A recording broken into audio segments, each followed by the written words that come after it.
ইতিহাসের পাতায় এমন কিছু মুহূর্ত আছে যা এক জাতির নয়, সমগ্র মানবতার জন্য গৌরবের প্রতীক। ১১৮৭ সালের জেরুজালেম বিজয় ঠিক তেমনই একটি ঘটনা। দীর্ঘ ৮৮ বছর ধরে জেরুজালেম ছিল ক্রুসেডার বাহিনীর দখলে।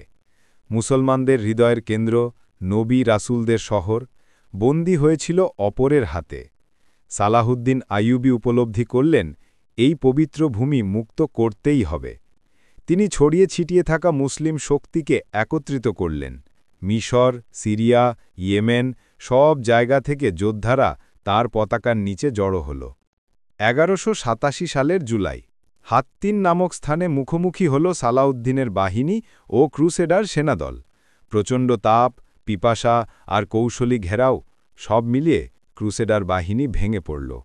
এই যুদ্ধই বদলে দিল ইতিহাসের ধারা। হাত্তিনের বিজয়ের পরে জেরুজালেমের দিকে অগ্রসর হন সালাউদ্দিন। শহরটি ছিল সুরক্ষিত, কিন্তু মুসলিমদের দৃঢ়তার সামনে ক্রুসেডাররা টিকতে পারল না। অবশেষে ১১৮৮ সালের অক্টোবর শহরটি আত্মসমর্পণ করল। কিন্তু আশ্চর্যের বিষয়, সালাউদ্দিন প্রতিশোধ নিলেন না। কোনো গণহত্যা নয়, কোনো লুটপাট নয়। তিনি খ্রিস্টানদের নিরাপদে চলে যাওয়ার অনুমতি দিলেন।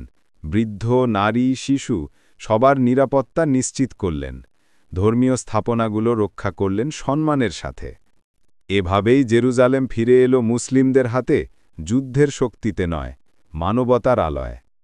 সালাউদ্দিন আইয়ুবী প্রমাণ করে দিলেন, একজন সত্যিকারের বীর কেবল জয় দিয়ে নয়, দয়া ও ন্যায় দিয়ে ইতিহাস রচনা করেন।